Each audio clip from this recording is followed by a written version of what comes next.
ዛሬ ደግሞ አቶ ገዱ የሰጡትን ምላሽ በቀጥታ ይዘን ቀርበናል። አድማጭ ተመልካቾቻችን አንሙት በንባብ መጀመሪያ ብናሰማው ደስ ስለሚለኝ አንተ በንባብ ሙሉን ብታሰማን፣ ምክንያቱም ረጅም ጊዜ በጋዜጠኝነትም ልምድ ስላለ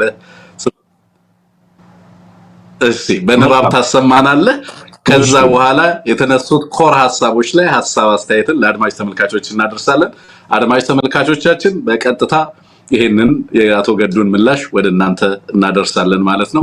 ህሊና ያስፈልገውም ክር ማህተብ የሚባል ነገር እንግዲህ ያስፈልገውም አለው እናገራለሁ ብለው መግለጫ መልእክታቸውን ልከውልናል። በቀጥታ መልእክታቸውን አንሙት ማሰማት ይችላል። መልካም በቀጥታ ነባለሁኝ። ትንግርቱ ቀን 27/05/2018 ለክቡር ጠቅላይ ሚኒስትር አብይ አህመድ ከገዱ አንዳርጋቸው ይላል። ጉዳዩ በፓርላማ ንግግሩ ላይ የኔን ስም ጠርቶ ያደረጉትን ንግግር ይመለከታል። ጥር 26 ቀን 2018 ዓ.ም በፓርላማ ቀርበው ባደረጉት ንግግር ከኤርትራ ጋር የተፈጠረውን አለመግባባት መንስኤ በተመለከተ እኔን በማኝነት ቆጥረው ማብራሪያ ማስታወሰውን መስጠቱን ሰዎች ቆርጠው በላኩልኝ የቪዲዮ ቅጂ ተረድቻለሁ። እርስዎ በዚህ ንግግሩ እንደገለጹት ጉዳዩ በታሪክ መዝገብ በአግባቡ ይቀመጥ ዘንድ የነበረውን ሁኔታ ምንም አይነት መጨመርም ሆነ መቀነስ ሳያስፈልገኝ በነፃ ህሊና እንድገልጽ የእርስዎ ንግግር አስገድዶኛል ይልና በዚህም መሰረት ብሎ 6 ነጥቦች ያነሳል። አንደኛ፣ በእኔ በኩል እንዲህ ባሉ የኤርትራና የኢትዮጵያን ግንኙነት በሚመለከቱ ጉዳዮች አስተያየት የመስጠት ፍላጎት አልነበረኝም። ምክንያቱም የእነዚህ ሁለት እህትማማች አገሮች የግንኙነት ታሪክ በአብዛኛው በቁርሾ የተሞላ በመሆኑ በጥንቃቄና ኃላፊነት በተሞላበት መንገድ ሊያዝ ይገባዋል የሚል እምነት ስላለኝ የማውቀውን ጉዳይ በመሰለኝ መንገድ ላለመናገር ወስኜ ነበር። መቼም የትግራይ ጦርነት ተጀምሮ በፕሪቶሪያ ስምምነት እስኪቆም ድረስ የኤርትራ ጦር ከኢትዮጵያ መከላከያ ሰራዊት ጎን ሳይሰለፍ የቀረበት ጊዜ ያለ አይመስለኝም። ሌላው ቀርቶ በ2013 ክረምት ላይ የትግራይ ኃይሎች ወደ አማራ ክልል አልፎ በገቡበት ወቅት የኤርትራ ሰራዊት እስከ ደብረ ታቦር አካባቢ ድረስ መጥቶ መዋጋቱን እናስታውሳለን። የኢትዮጵያ መከላከያ ሰራዊትና የኤርትራ ጦር በአንድ ላይ ወታደራዊ ኦፕሬሽን መስራት ያቆሙት በፕሪቶሪያው ድርድር የተኩስ አቁም ስምምነት መደረሱ ይፋ ከሆነ በኋላ ነበር። እስከዚያ ድረስ ግን የአንድ ሀገር ሰራዊት በሚመስል ሁኔታ አብረው ነበሩ። የቀረ ነገር ቢኖር በጦርነቱ መሃል ሁለተኛው ዙር ጦርነት እንዳበቃና የትግራይ ኃይሎች ከአማራ ክልል ከወጡ በኋላ ውጊያው ጋፕ ብሎ በነበረበት ጊዜ የኢትዮጵያ መከላከያ ሰራዊት አዛዦች በማዕረግ ሲንበሸበሹ የኤርትራን አዛዦች አለመጨመሩ ሊሆን ይችላል። ሁለተኛ፣ ከዚያ ሁሉ ጥፋት በኋላ በአሁኑ ወቅት እርስዎ የትግራይንም ሆነ የኢትዮጵያን ሕዝብ ይቅርታ ይጠይቃሉ ብዬ ስጠብቅ ጉዳዩን አዛብተው ሲያቀርቡ ሳይ ባነሱት ጉዳይ ላይ ብቻ ማብራሪያ መስጠትን መረጥኩኝ። በትግራይ ክልል በነበረው ጦርነት የትግራይ ኃይሎችን ጨምሮ በጦርነቱ ተሳታፊዎች አማካኝነት የደረሰው ጉዳት የትግራይን ሕዝብ ለማመን በሚከብድ ሁኔታ እንዲደቅ ያደረገ በመሆኑ ለዚህ ድርጊት አንድ አካል ብቻ ተጠያቂ አድርጎ እኔ ከደሙ ንጹህ ነኝ ለማለት መሞከር ከህግ ከፖለቲካና ከሞራል ተጠያቂነት ሊያድን ካልመቻሉም በላይ መሰል ጥፋት ዳግም እንዳይደገም ተገቢውን ትምህርት እንዳይወሰድ ያደርጋል። እውነቱን ለመናገር በዚያ ጦርነቱ የትግራይ ህዝብ ማንም ወገኔ ተጎዳ ብሎ ከጎኑ የሚቆምለት መንግስትም ሆነ ሌላ ወገን አልነበረውም።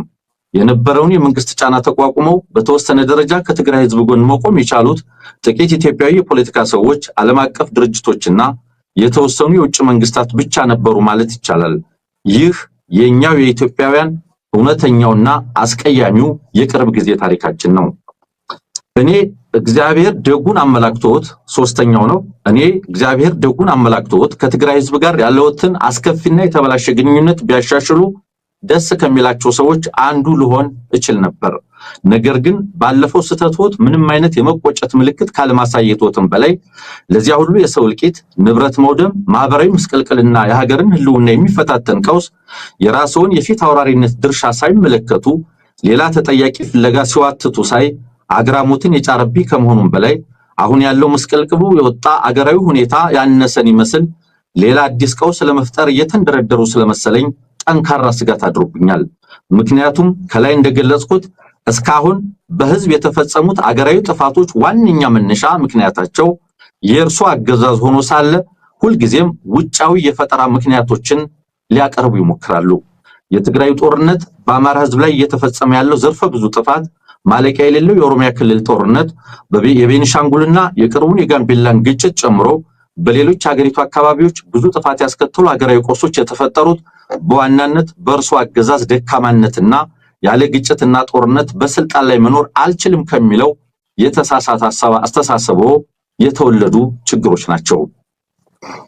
አራተኛ ከላይ የተገለጸው አጠቃላይ ሁኔታ እንዳለ ሆኖ እርስዎ በንግግሩ በገለጹት መሰረት እኔ የእርስዎ ልዑክ ሆኜ ወደ ኤርትራ መሄድን በተመለከተ የነበሩ ጥሬ ሐቆችን ወደ ማብራራቱ ልግባ። በመጀመሪያ ደረጃ የትግራይ ጦርነት ከተጀመረ በኋላ እኔ የውጭ ጉዳይ ሚኒስትር እንደነበርኩና በትግራይ ህዝብ ላይ የተፈጸመውን ወንጀል በተመለከተ መልእክተኛዋ ሆኜ ወደ ኤርትራ ተልኬ እንደነበር በፓርላማ ንግግሩ የገለጹት ሙሉ በሙሉ ሐሰት ነው። ይህ የለየለት ቅጥፈት መሆኑን እኔ ብቻ ሳልሆን እርስዎም ቢሆኑ የመዋሸት ሱስ ሆኖቦት ካልሆነና በአዲስ መልክ ሊያስፈጽሙት ላቀዱት የጥፋት ፕሮጀክት ህዝብን አወናብዶ ለማሳሳት ያግዘኛል ብለው ካላሰቡ በስተቀር ሁለቱም ጉዳዮች ለማንኛውም የኢትዮጵያን ፖለቲካ ለሚከታተል ሰው ሁሉ ግልጽ ነው። እኔ ከውጭ ጉዳይ ሚኒስትርነት የተነሳሁት የትግራይ ጦርነት በተጀመረ ማግስት ማለትም ከጥቅምት 25 2013 ጀምሮ ነው። መቼም ይህን ጉዳይ ይዘነጉታል ተብሎ አይጠረጠርም። አሁንም ሌላ በህዝብና በአገር ላይ ለመፈጸም የሚያውጠነጥሙት የጥፋት አሻጥር ኖሮ ለማምታታት የሚጠቀሙበት ነገር ከሌለ በስተቀር የኔ የውጭ ጉዳይ ሚኒስትርነትና ወደ ኤርትራ መሄድ የማይገናኙ ጉዳዮች ናቸው። አምስተኛ ከትግራይ ጦርነት ጋር ተያይዞ በህዝብ ላይ የደረሰውን ከፍተኛ ጉዳት በተመለከተ እርስዎ ህዝቤን አታጎሳቅሉ የሚል መልእክት አስይዘው እኔን ወደ ኤርትራ የላኩኝ መሆኑን እንዳረጋግጥ ምስክርነት ጠርተውኛል። ክቡር ጠቅላይ ሚኒስትር ከዚህ ላይም ትልቅ ስህተት ፈጽመዋል። እኔ የማውቀው ሀቅ ከዚህ የተለየ በመሆኑ በዚህ ረገድ ጥሩ ምስክር ልሆንዎት አልችልም። እንደርሶ ከእውነት ጋር የተጣላ ሌላ ምስክር ቢፈልጉ ይሻሎታል። እኔ ስለ ትግራይ ህዝብ ያለውትን አመለካከት እንድናገር ከፈለጉ የማውቀው እውነት እርሶ ከተናገሩት በእጅጉ የተለየ ነው። በእውነቱ ለመናገር በዚያ ወቅት የምር ከሚያስቆጥሩትና ሌሎችን እንደ ጠላት እንዲያዩ ከሚያደርጉት ጉዳዮች ውስጥ አንዱና ምናልባትም ዋነኛው የትግራይን ህዝብ መበደል ማንሳት ነበረ። ለኔው ለራሴ ያሉኝ ላስታውስዎት። በ3 ሳምንት ውጊያ የህወሓትን ኃይል ሰባብረን መቀሌን ተቆጣጥረናል የሚለውን ደስታ ለማብሰር በተጠራው የሥራ አስፈጻሚው ኮሚቴ ስብሰባ ላይ የነበረን የግምገማ ሐሳብ መሰረት በማድረግ አንድ ሐሳብ አንስቼ ነበር። ቀርቦ የነበረው ግምገማ የትግራይ ህዝብ በሰሜን ዕዝ ላይ የተፈጸመው ጥቃትም ሆነ በመከላከያው የተወሰደው ያጸፋ እርምጃ ዱብዳ ሆኖበት ከማንም ወገን ሳይሰለፍ ባይታወር ሆኖ ጦርነቱን በገለልተኛነት ይመለከት ነበር የሚል ነው። እኔ በዚሁ የግምገማ ሐሳብ ላይ በመመርኮዝ ህዝቡ እንዲረጋጋ፣ ስርዓት አልበኝነት እንዳይፈጠር፣ ወታደሩ በአሸናፊነትና በበቀል መንፈስ ህዝብ እንዳያንገላታ ጥንቃቄ መደረግ አለበት፣ ቶሎ ብሎ የሲቪል አስተዳደር እንዲቋቋምና በራሱ ልጆች እንዲተዳደር መደረግ ይኖርበታል፣ በደል የሚደርስበት ከሆነ ህወሓትን ሊናፍቅና እንደገና ሊያጠናክር ይችላል የሚል ስጋት አዘል አስተያየት አቀረቡ። እርስዎም በመድረኩ ላይ ያነሳሁትን ሐሳብ በአዎንታ ተመልክተው አለፉት። መድረኩ ተጠናቆ ከስብሰባ አዳራሽ እንደወጣን ግን ለብቻዬ ጠርተው የነገሩኝንና ስለ ትግራይ ህዝብ ያለውትን አመለካከት በትክክል የሚያሳየውን አስተያየቶን ላስታውስዎት። እንዲህ ነበር ያሉኝ። ትግራዮች ከእንግዲህ ከደረሰባቸው ሽንፈት አገግመው ጠንክረው ሊወጣው ይችላሉ ብለህ አታስብ። እንዳይነሱ አድርገን ሰብረናቸዋል። ብዙ ሰው የትግራይ ህዝብ ይለኛል። የትግራይ ህዝብ ከማን ይበልጣል? እንዳይነሳ አድርገን አድቅቀነዋል። በቀጣይም ይበልጥ እናደቀዋለን። መሸነፍ ከባድ ስለሆነ ከእንግዲህ የምናውቀው ትግራይ ተመልሶ አይመጣም የሚል ነበር። የትግራይ ኃይሎች ከአማራ ክልል ወጥተው ወደ ትግራይ ከተመለሱ በኋላም በዓለም አቀፉ ማህበረሰብ ዘንድ ተደራደሩ የሚል ግፊት እየተጠናከረ በመጣበት ወቅትም የሚከተሉት የድርድር ስልት ትግራይን ቀስ በቀስ እርባና ቢስ ማድረግ እንደሆነ በአደባባይ ስብሰባ ላይ የተናገሩት ሀቅ ነው። እኔ የማውቀውና ስለ ትግራይ ህዝብ ያለው እውነተኛ አመለካከት ይህ ነው።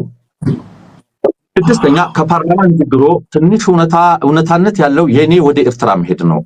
ቀኑን በትክክል ለማስታወስ ባልችልም ጥር መጀመሪያ አካባቢ 2013 ዓ.ም ላይ አንድ የውጭ ጉዳይ መስሪያ ቤት ባለስልጣን ይዤ የእርሶን መልእክት ለፕሬዝዳንት ኢሳያስ አፈወርቂ እንዳደርስ ልከውኝ በማግስቱ አስመራ ደርሼ ተመልሻለሁ።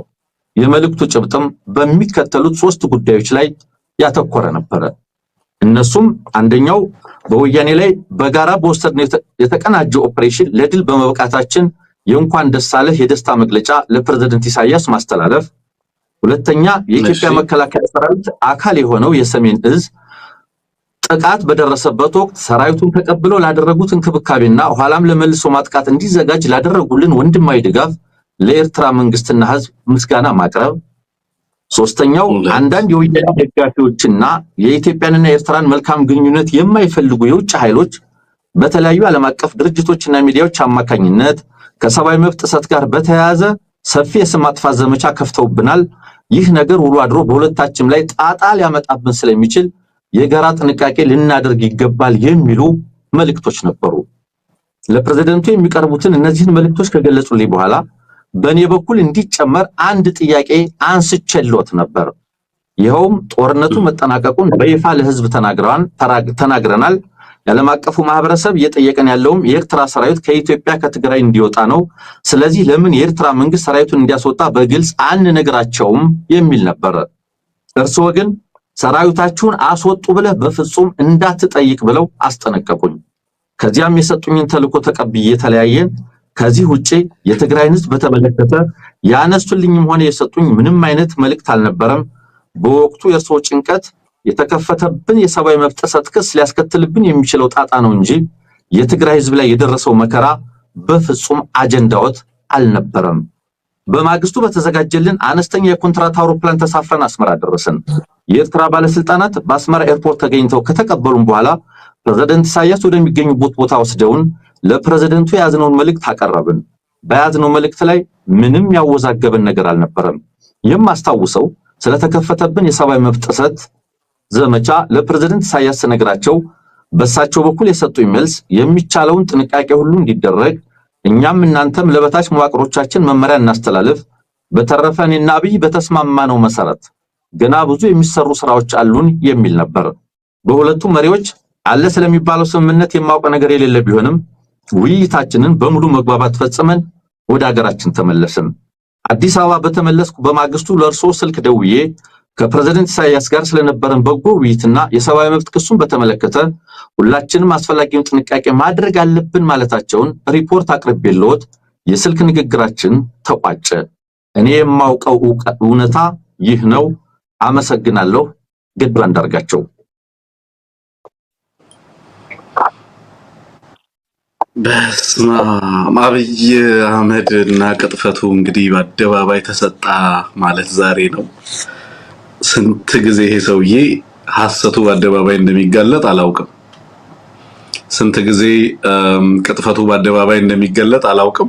ስለ ማህተብ፣ ስለ ህሊና፣ ስለ ታሪክ አንስቶ የጠየቀው ጥያቄም በእንደዚህ አይነት መንገድ ተመልሷል። አድማጭ ተመልካቾቻችን እና የዚህ መልእክት እዚህ ጉዳይ ይሄንን ሰነድ 5 ሰዓት ልናወራው እንችላለን አንደሙት እውነት ለመናገር ምክንያቱም እያንዳንዷ አረፍተ ነገር በጣም በርካታ ነገር ማለት ነች። እያንዳንዷ አረፍተ ነገር እዚህ ጋር የተነሱ 6 ነጥቦች ናቸው የሚታዩኝ አንደሙት ግን 6 ነጥብ ብቻ አይደለም ውስጡ የምታየው በጣም በርካታ ነው። ጦርነቱ የነበረውን ሁኔታ ከጦርነቱ በኋላ የነበረውን ሁኔታ የቅጥፈቶቹን ሁሉ አይነትና ብዛት መጠን በትግራይ የነበረውን ሁኔታ በትክክል እንድትገነዘበው ምን አይነት ሁኔታ እንደነበረ በወቅቱም ከዛ በኋላም ያለው ግለሰቡ አንድን ህዝብ እንዴት እንደሚመለከት አንድን ማህበረሰብ እንዴት እንደሚመለከት የምታይበት በጣም በርካታ ነገር ማለት ነው። አንሙት በጣም በርካታ ነገር ማለት ነው።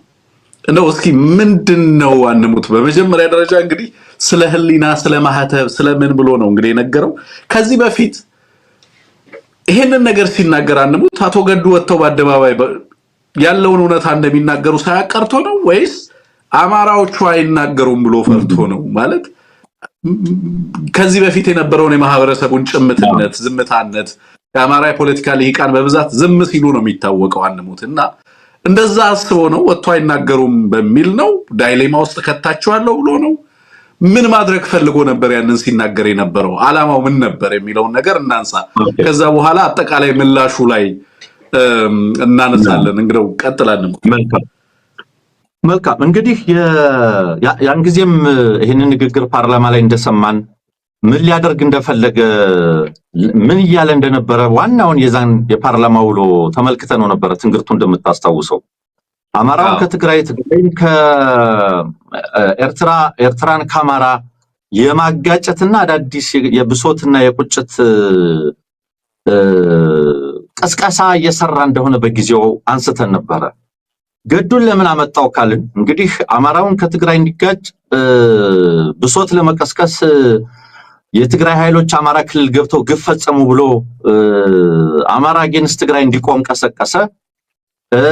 ትግራዮችና በተለይ ትግራይ ህዝብ ደግሞ አጌንስት ቲፒኤልኤፍ እና ጸረ ኤርትራ አቋም እንዲወስድ ጭፍጨፋ ፈጸሙባቸው የኤርትራ ኃይሎች ብሎ ቁስል ለማንሳት ሞከረ።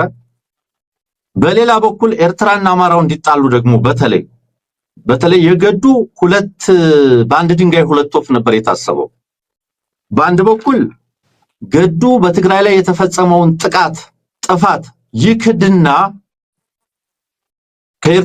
ከትግራይ ጋር ይጣላል የሚል ታሳቢ ነበረው። በዚህ ጉዳይ ላይ ቢናገር ትግራይ ላይ የተፈጸመውን ጥፋት ገዱ ይክደውና ከትግራይ ኃይሎች ጋር ከቲፒኤልኤፍ ጋር ይጋጭልኛል፣ ይሄ ደግሞ ኢንዳይሬክትሊ የአማራን ኃይል ከትግራይ ኃይል ጋር ማጋጨት ነው የሚል አንደኛው ታሳቢ ነው። ሁለተኛው ደግሞ የኤርትራ ኃይሎች ትግራይ ውስጥ ግፍ ፈጽመዋል የሚል ሐሳብ በገዱ በኩል ምላሽ ቢሰጥ ከኤርትራ ጋር ያጋጭልኛል፣ ይሄ ደግሞ ኢንዳይሬክትሊ የኤርትራን ኃይል ከአማራ ኃይል ጋር ያጋጭልኛል የሚል ገዱን ደመቀንና የአማራ ሰዎችን በማንሳት በአንድ ድንጋይ ሁለት ወፍ እመታለሁ የሚል ታሳቢ እንደነበረ በወቅቱ አንስተነዋል። የተፈለገው ይሄ ነው የነበረው። አሁን እዚህ ውስጥ ያው እንደምታውቀው ነው ያ የፓርላማው ውሎ የመጨረሻው አብይ አህመድና ያገዛዝ የተጋለጠበት የተዋረደበት የወረደበት ውሸት፣ ፕሮፓጋንዳ፣ አምባገነንነት ተጀምሮ እስከሚያልቅ ድረስ በነገር ላይ የተለየ ይሄ የፐርሰናሊቲ ዲስኦርደር የሆነ አይነት ቀውስ ያለበት ግለሰብ መሆኑን አንዳንዶች ሲያነሱ ስለነበረ ይሄ ሰው ዓለም አቀፍ ዳታዎች፣ የኢኮኖሚ ዳታዎች፣ የፖለቲካ ሁኔታዎች፣ የሰሜኑ ጦርነት በሁሉም ጉዳይ ላይ ውሸቶች ሲያቀርብ የነበረበት ነው።